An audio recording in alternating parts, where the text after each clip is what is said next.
गडचिरोलीच्या धानोरा तालुक्यातील जप्तलाई आश्रमशाळेत सर्पदंशाच्या घटनेनंतर आदिवासी विकास मंत्रालयानं कठोर कारवाई केली आहे. आदिवासी विकास मंत्री डॉक्टर अशोक उईके यांनी बुधवारी या आश्रमशाळेला भेट देत विद्यार्थी आणि पालकांशी संवाद साधला. या घटनेप्रकरणी आश्रमशाळे संस्थेच्या अध्यक्ष आणि सचिवांच्या विरोधात मनुष्यवधाचा गुन्हा दाखल करण्याचे आदेश देण्यात आले असून संस्थेची मान्यताही रद्द करण्यात आली आहे. जप्तलाई इथल्या अनुदानित प्राथमिक आणि माध्यमिक आश्रमशाळेत रविवारी रात्री सर्पदंशाची घटना घडली होती. या घटनेत 3 निष्पाप विद्यार्थिनींचा मृत्यू झाला तर 3 विद्यार्थिनी गंभीर जखमी झाल्या. त्यांच्यावर उपचार सुरू आहेत. घटनेची गंभीर दखल घेत आदिवासी विकास मंत्री डॉक्टर अशोक उईके यांनी बुधवारी आश्रमशाळेला भेट दिली आणि संपूर्ण घटनेची माहिती घेतली. मंत्री डॉक्टर उईके यांनी माध्यमांशी बोलताना सांगितलं की या संस्थेचे अध्यक्ष आणि सचिवांच्या विरोधात मनुष्यवधाचा गुन्हा दाखल करण्याचे आदेश देण्यात आले आहेत.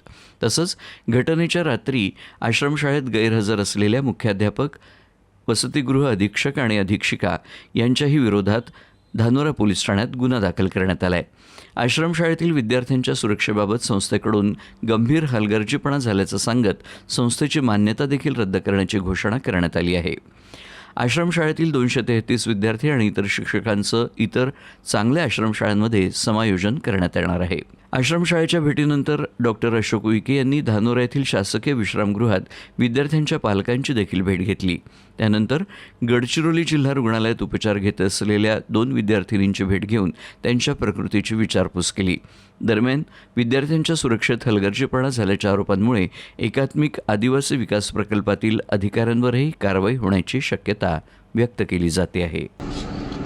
92 से स्कूल चलती है. आरओ पीने का पानी नहीं, शुद्ध पीने का पानी नहीं मिलता. जहाँ बैठ के खाना खाने को मिलने को होना, वहाँ पे खाना खाने का डाइनिंग हॉल नहीं. और गवर्नमेंट का पैसा पूरा मिल गया है और बच्चे ऐसे अनुदानित आश्रम छोड़ो 100% अनुदानित आश्रम के पैसे दिए.